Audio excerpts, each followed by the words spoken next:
My grandmother passed in May. This May, 95 years old. That's a blessing. The most precious jewel in my life. Most considerate, most steadfast, most God-fearing woman. Yeah. And so to be raised by her allowed me to understand I belong anywhere. When I say anywhere, I mean anywhere. I received that. Welcome to another episode of Community Conversations. Today we are talking about the power of belonging, and I have my dear friend Dr. Amy, who is a psychologist and the lead of inclusion at Georgetown University. I'm really excited about this conversation because now we're talking about from a university's perspective. So, welcome, Dr. Amy. Thank you so much. Very excited to have you in the set today. I know that usually I start off this conversation with asking, what made you say yes to joining the conversation? It's you. Oh. The impact that you have had on this community, the work that you do with different populations is amazing. And so at any time that I'm invited to be in conversation with you, I will take that offer. Thank you. I appreciate it. And I'm welcome. excited about today's conversation. I don't think that we've had anyone on set or on the episode to discuss inclusion from this perspective. So I want to start from the beginning. How did we get into psychology? Oh, that's a good question because this was not my intended path. Okay. I went to university with all the intentions to become an attorney, Oh, I could see that. with the ultimate intention to become a judge. I could totally see that, actually. And so I went to the University of Pittsburgh, and you'll learn that most successful law school students either majored in history or majored in English, something that's writing intensive. So I decided I was going to be an English major. And I was on that path and decided this was not going to be the road for me. There was a tragic event that happened to a judge in my state. Okay. And it totally threw me off balance. So I decided, okay, maybe law is not the way to go, although it had been the plan forever. So I started working with student athletes as an English tutor because I worked in the writing center on campus. And I decided, as a former athlete, that was a population that was near and dear to me. So, Former athlete, what are Yes. we talking? What so sport? we'll come back to that. Okay. Working with these athletes, what I found is that the conversations about editing papers, finding their voices, the conversation then transitioned to what are you going to do with life after university? Because there are not many who make it to the professional leagues. And so those conversations became so meaningful in our tutoring sessions. And I said, there has to be a path out here for career counseling. Yeah. Not just counseling, but career counseling.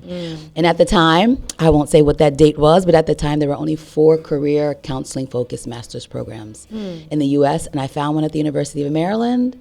And that's how I found my way into the counseling field. Okay. And once I matriculated with my master's, I wasn't working with athletes anymore. I actually went and worked for a law school Okay. So we're kind of as a career counselor for law school students. interesting. Yes. And I miss my student athletes. And I said, I got to get back to them. And I want to stay in the field. So I decided to pursue a PhD in counseling psychology because it gives me the breadth and the depth to be very flexible in my work. Not only can I do traditional therapy, but I can also work in sports psychology. I can also work in career. So it allowed me to merge the two. Yeah. Wow. What a powerhouse. I didn't know those details to that extent. So that's pretty amazing. And so then from there, how did we get to Qatar? So from there, life happened. Real life happened after education. I did all of my schooling before I had a family, before I had children. Very smart. So then real life happened, and I got married. I have 2 children. And my cousin, who was already here in Doha, Oh.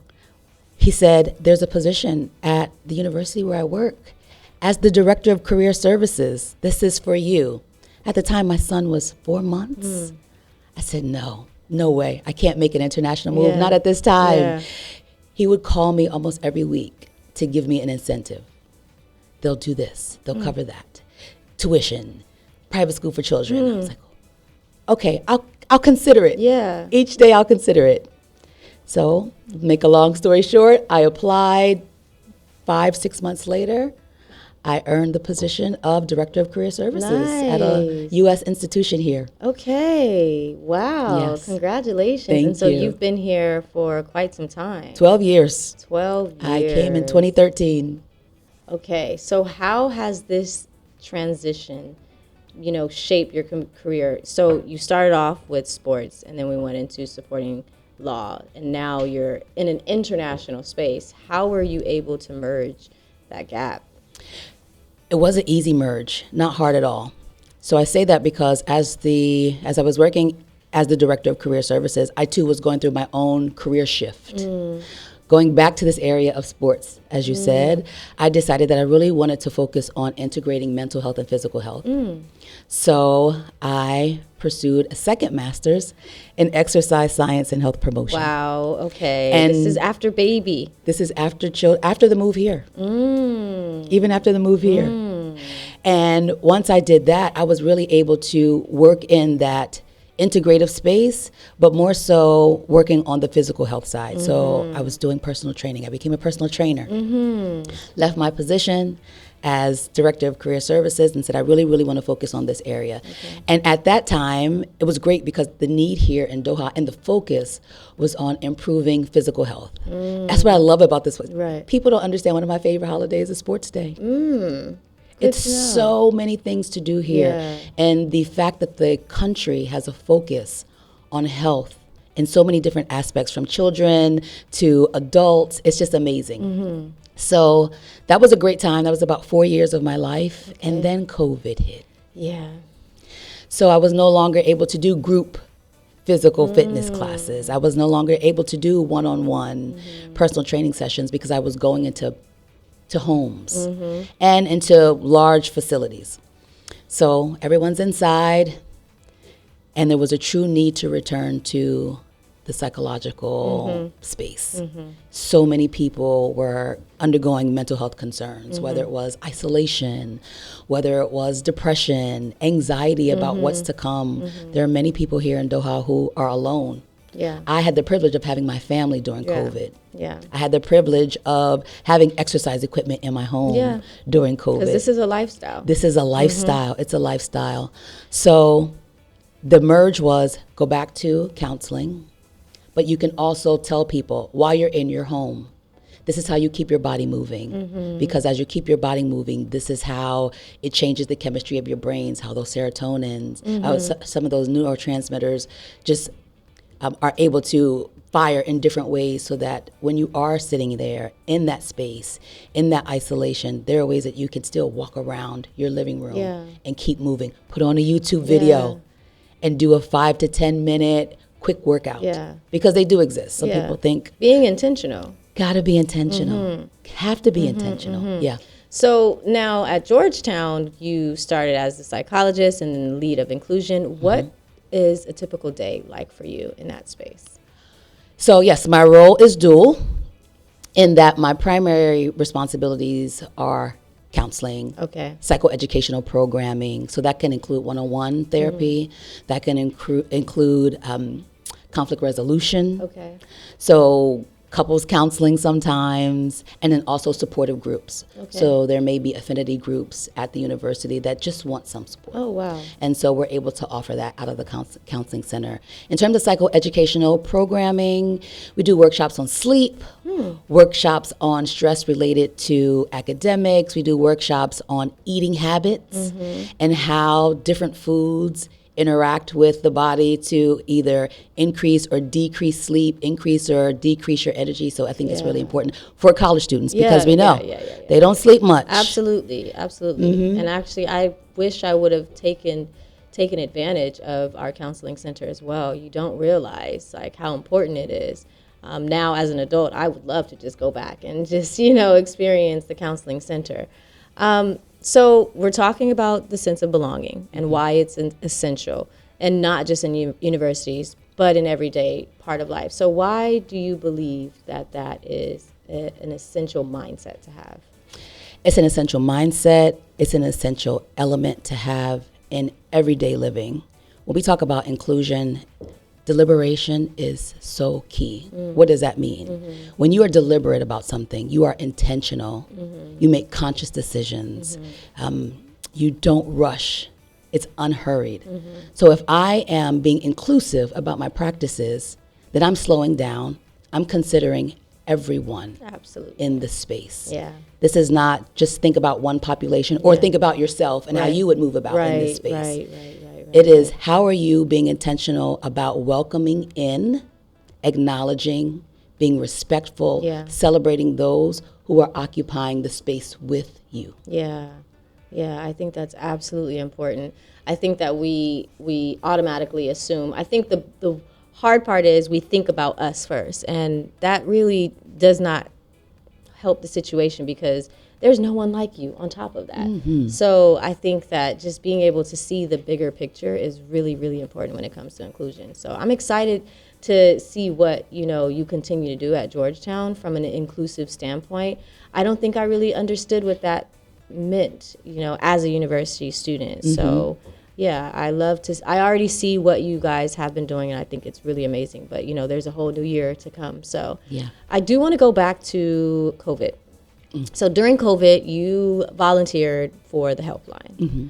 I could assume why, but I would rather you kind of break down why you did that and how impactful that was for you and just for the different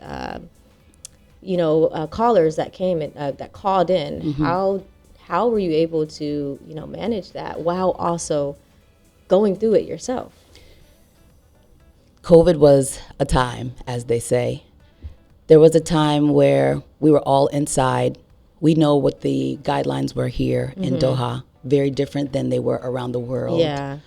In hindsight, for sure, I can appreciate that now. Absolutely. I can appreciate that now. So imagine not having access to someone just to relieve some stress or to talk about a really, really challenging time or to talk about good times. Yeah. People think coming to a counselor is just talking about all the negative things that are happening in your life, the challenges. I need help. No, sometimes it's just about exploring and exploring the good. Yeah. Where should I move next? What can I do next?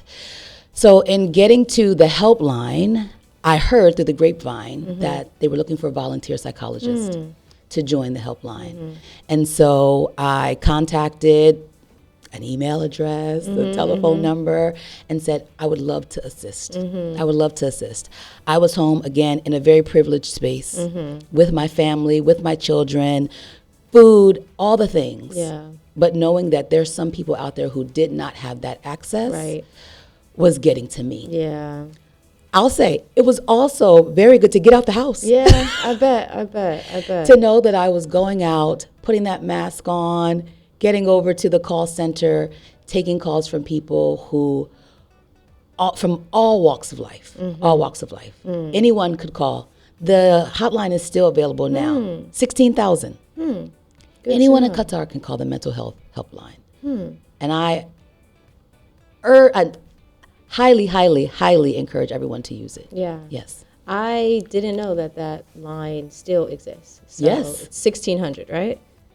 1,600. Yes, I say 16,000. 1,600. No, I just wanted to double check. 1,600, yes. 1,600. We'll definitely make sure to put that online. I want to go into like advocacy and community work because essentially that's what we're talking about now. Yes. But I want to dig a little deeper. So you've helped organize powerful community events from anti-racism forums to the Black Excellence Scholarship Ball. Why is it important to integrate mental health, cultural, and social justice in one conversation? Because that's a lot. It's a lot, and I'm glad we're coming back to this because while I talked about the psychological work I do at Georgetown, I didn't get to talk about the inclusion work that I do, which essentially integrates social advocacy, social justice, mental health, and culture. Yeah. We'll start with culture because culture will really shape how you go about providing those mental health services, which then could shape how you go about being a social justice advocate. So understanding that mental health in the world, not just here in Doha, not in the US, not in Europe, across the world, still may have a taboo sense to it. Not many people want to talk about it. There's, some notions that what happens in this house stays in this house. Absolutely. That's how I was raised. So You don't talk to anyone. Yeah. We'll figure it out. yeah. Or you will pray about it. Yeah. Right? Yep. Okay. For sure. So understanding the culture in which you are situated is so very important, because it's easy for me to come in through this Western lens and say, this is how we should do it. Right. This is how you should go about doing X. Yeah. This is how you should go about doing Y. So taking that time and being deliberate about listening to others' cultural practices, what happens in your house? Yeah. What happens in your community? Yeah. What happens if this situation occurred? That's really, really important. So once you hear all that information, then you can guide someone into, so here are some recommendations. But it's really, really important to be so deliberate about listening to that cultural piece. Yeah. Now, I like to say in therapy for my clients that we are connecting the dots. This is what it's about, connecting the dots. You're going to connect the past with the present with the future, in all segments of your life, from academia to personal to spiritual, whatever the gamut could cover in terms of culture. So when you connect the dots from culture to mental health, then I'm able to say, if indeed this is how your family sees mental health, I want you to be able to work in that space, but work in a safe space. Yeah. I would not give someone recommendations that I know would put them in jeopardy. And that's where culture comes into play. That's like where respecting that. Yes, space, respecting understanding that space. Again, from a Western perspective, the independence, you're 18, Yeah, that you does can do not what you fly want. here. Yeah. You have to know where you are. Yeah. And keep in mind other safety. Yeah. It's so very important. Yeah, I agree. Wow, that's I think that just growing up in a Western Christian strict household, that was essentially what our life was. You're gonna pray about it, you're gonna fast and pray and call it a day. A bonus question to that is, what has been some challenges with that, like just from just culturally to just the whole scenario? How do you go about those approaches? Because sometimes it can be challenging. It is a challenge. Yeah. It is a challenge because in my head, I'm trying to do the best that I can, but I also have to do the best that I can with what I have. So you need to have that tagline with what you have. Yeah. And what you have is, yes, some resources on the professional side, but also you have that person sitting in front of you. Yeah.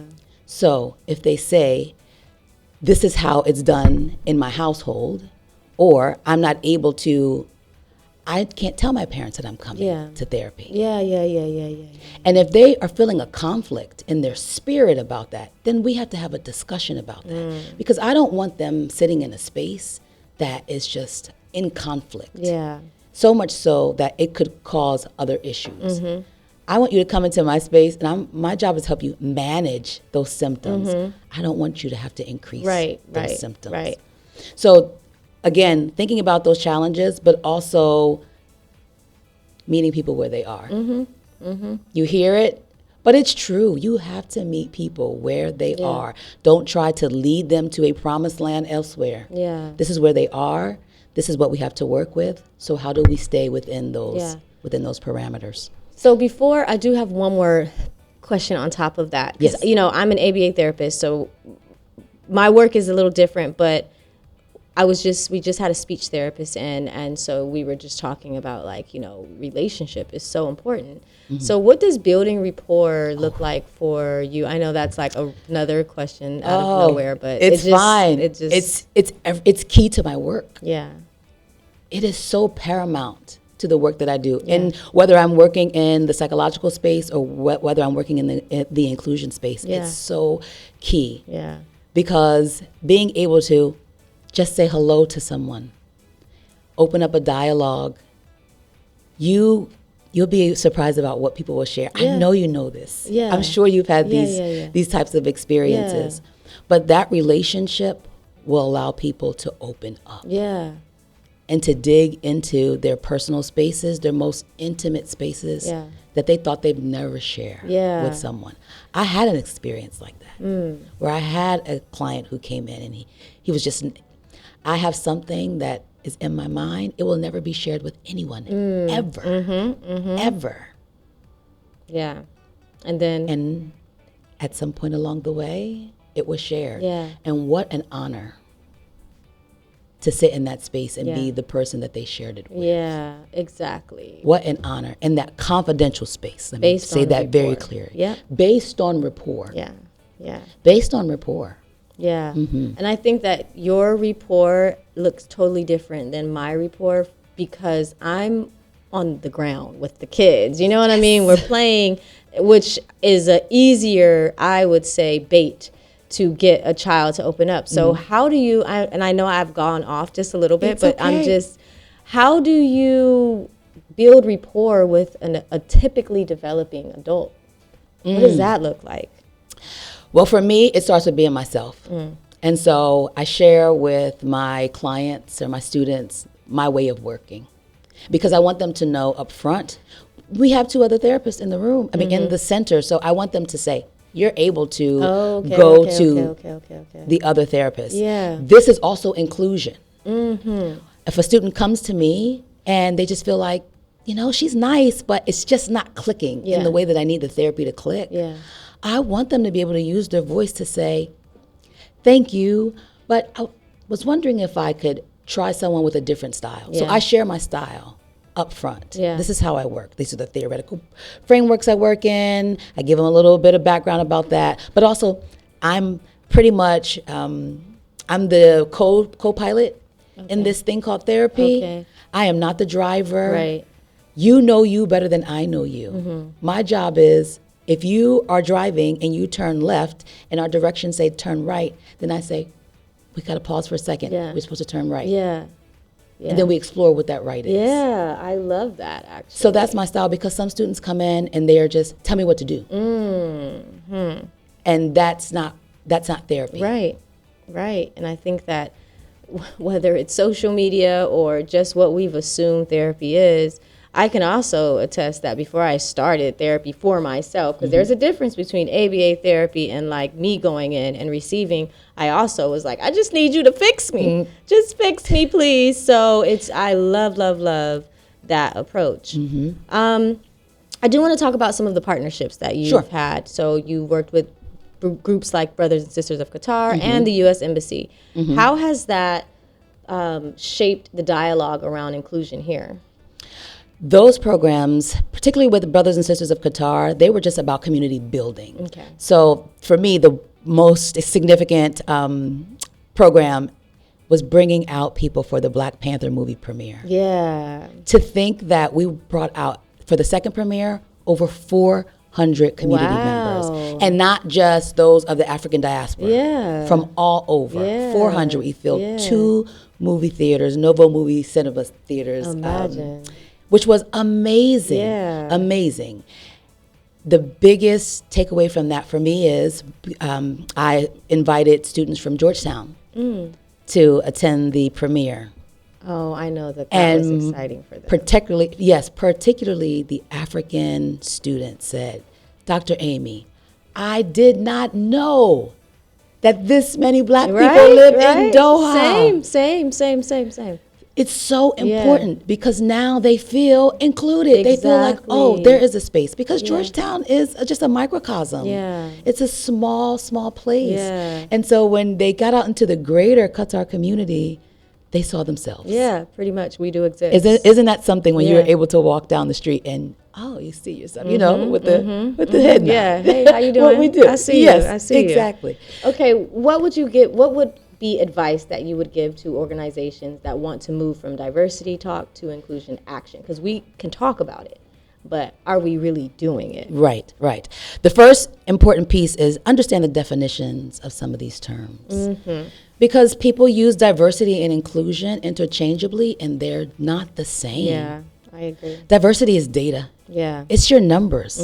And that's the easy part for us here in Doha. This is the most diverse space I've ever been in. Same. Even Yeah. within the walls of Georgetown, we have over 70 nationalities represented. 70. That's awesome. And we have a student population of about 500. Whoa. Yes. Okay. Yes, that is significant. So diversity, we have diversity in ethnicity, diversity in religion, diversity in thought, in professionalism, all the things diverse. For sure. Done. Yeah. Now, how do you move that into inclusive excellence, inclusive practice? Yeah. So what that means, you have to be deliberate about your data. Yeah. Now that we have this data, what are we going to do with it? Mm-hmm. There you go. It's not enough to just collect it and let it sit in a database somewhere. There's or no in point. A report. Yeah. That report looks, okay, the report is fine. What are your next steps? Yeah, yeah. I think that that's important. I think that that's something that, don't talk about it, be about it. That's it. And so that's kind of where I'm at in my mind. Like, okay, how often am I going to talk about inclusion? Am I living, breathing inclusive environments? Am I providing them from the different events that I do, from Teal Society to community conversations? Like, how is this inclusive? Absolutely. So. And when you're thinking about how is it inclusive, I live by this motto. I learned about this motto from the disability community.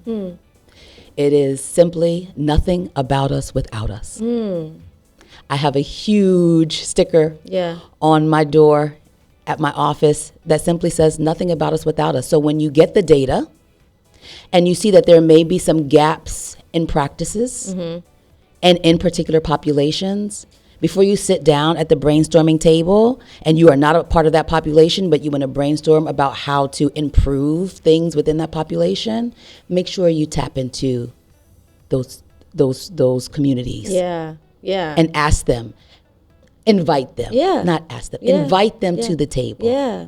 We would like to improve our relationships. We would like to improve our practices within your space, within your environment, within your culture. We can't do this without you. Yeah, I agree. I think that that's so important. And I think that, Georgetown is doing an amazing job with you, Thank you. Leading the way.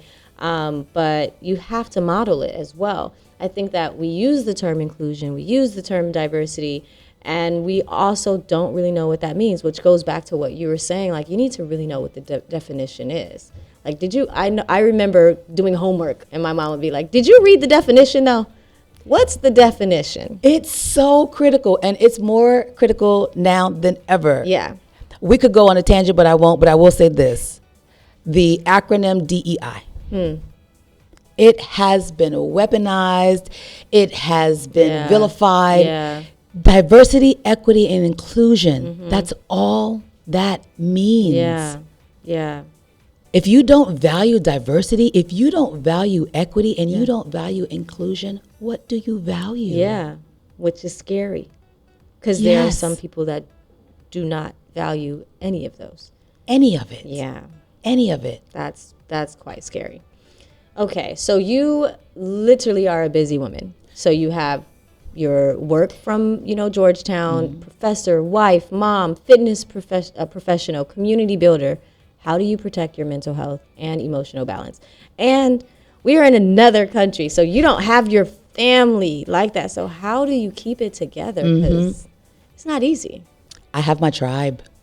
I was able to have a smooth transition to Doha, and that I am very, very grateful for. Again, having family already settled. So I literally stepped off a plane with my husband and 2 children. We put our things out in our home, and we went to a party. Imagine. A party where we were welcomed in so warmly. Even the children. It was such a good time. That's awesome. And so being able to find your tribe is so very critical. From my time here in Doha, I now have 2 goddaughters. Imagine. Oh my goodness. I love Twins. that. I love that. They're 2 years old. Beautiful, beautiful, beautiful. And so you will create a family here. You have to. You will create your own family here. And once you do that, then you know how to take care of you because they'll have your back. But I also understand that I'm a better wife. I am a better mother. I am a better career professional when I take care of me. Yeah. So that means making sure that I do my exercise because exercise for me is therapy. It is important for me to move my body. So it's important for me to go dancing. I love to dance. Yeah. It is not just for the social aspect, for the music aspect. It is for me to be able to move. Yeah. It's so very important. And then to just have good times Yeah. with my good friends. Yeah. It's so critical. It's important, Yeah. especially here. I mean, and when I say especially here, it's just that because we're not we can't just drive to our aunt's house. We can't just drive to, now, yes, as you said, we've created it, but it still sometimes is not the same. So I do think that it's very important. Now, you also speak about belonging and identity. Yes. Was there a defining moment in your own life when you struggled to feel that sense of belonging? Yeah. There could be several of those moments that I found challenging. But let me talk about how I was able to work through those. So I was raised by my grandparents. Okay. And let me pause. Can we get some tissue just in case? You would say, get the tissue. Yeah. See, I was doing okay. Okay. No, because I understand. No, yep, come on. I'm going to get one because if you start, then I'm going to You give me those two. Okay. Just in case. Just in case. Give me those two. Okay. I'm good. Thank you. Raised by my grandparents, okay? My grandmother passed in May. This May. 95 years old. That's a blessing. The most precious jewel in my life. Most considerate, most steadfast, most God-fearing woman. Yeah. And so to be raised by her allowed me to understand I belong anywhere. When I say anywhere, I mean anywhere. I received that. Yeah. Yeah. So when I walked into spaces as even a 10-year-old or a 15-year-old, very confidently, very head up, chin out, Yeah. know who you are, I'm literally connecting the dots for myself now. Yeah. It was because of her. Of course. Of course. Yeah. Yeah. Who said, you belong here, you belong in any space, at any time, and if you don't feel belong, you make the decision about how you move about. Yeah. Because what I do understand is that inclusion is a two-way street. You also have to be able to put yourself out there in order for people to pull you in. Yeah. Yeah. If you want to be touched, you got to touch back. Yeah. That's hard too, man. That's hard. And living in an unfamiliar space, that can be difficult. Yeah. So it's really, really important to understand that, yes, while I have had some difficult moments, whether it was going to Catholic school all of my life, living in a lower SES. Did you really go to a Catholic school all your life? I've never been to public school. From K through 12th grade. I learned something new about you today. Yes. I could see it. And so navigating those spaces. Yeah, which is different. And being very prominent in those spaces. School president, class president, captain of this team, captain of that team, National Junior Honor Society, National Honor Society. I found my space. Yeah. She I set belong you up where nicely. she set me up. And was your biggest support, Until May. Yeah. Actually, no. Yeah, She's still supporting me. Yeah. And I think, there is nothing like losing someone that poured into you the way that she has poured in. But I think, and I can confidently speak from experience, that you start to look at life a little differently. And this also comes from a mental health standpoint. Like, okay, am I going to stay down here negative with this space and woe is me and oh man, what am I going to do without, you're going to live and you're going to make her proud. Your kids, you're going to pour into your kids just the way that she poured into you. Were your kids essentially. It's same scenario, so I totally understand. Yeah. But I think that now life has shifted big time. It will never be the same, but everything has happened for a reason, and that new perspective is going to gear you for the next season in your life, essentially. That's the way I see it. I receive all of it. Yeah. Thank you. Yeah, I've been there. Thank you for that. So I get it, and it's not easy. Yeah. At all. Yeah, and you still have to be the mom and the wife and the professor as if you don't have pain and hurt. So I get it. Yeah. Trust me. Yes. I get it. And I think you're doing great. Thank you. So my last question, because I don't want the tears to fall, okay? I'm trying to keep the tears. Yes. I'm doing good. And as soon as you start, I'm going to lose it as well. Okay. Last question. Yes. What gives you the most hope about the next generation of students and leaders? I want to say in Qatar, but it's beyond Qatar, in my opinion. It's so beyond Qatar. When I think about my work and who I work with, so working with college-age students, just say they can come in as early as 16. Yeah. And they can come in as late as 22, 23. Yeah. Even beyond that, if they're non-traditional age. So when you are looking at that developmental age range, these are your next leaders. Yeah. Literally. They are your next pioneers. Woo. They are the next generations of CEOs and COOs and NGO leaders and creators, and they're in the creative spaces. What I see here in Doha with the diversity is so hopeful. It's empowering. It is encouraging, because you see people from all walks of life, and they say, I'm going to stay here, I want to stay in Doha, and I want to do this, or I want to return to my home country, and I want to work in this space, and I want to be able to be an ambassador, and I want to be able to be a foreign service officer.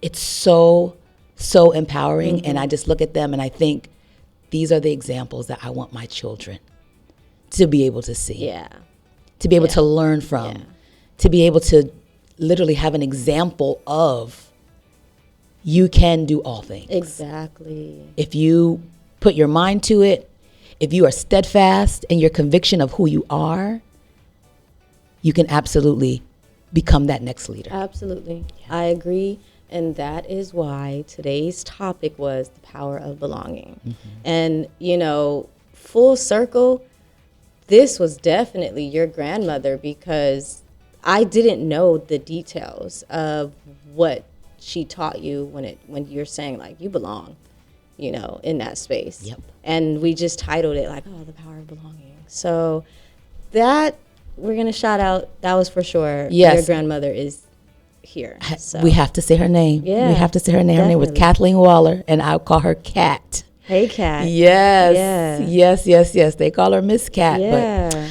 I love her and miss her so. But listen, her work was not in vain. Hello. Her work was not in vain. Yeah.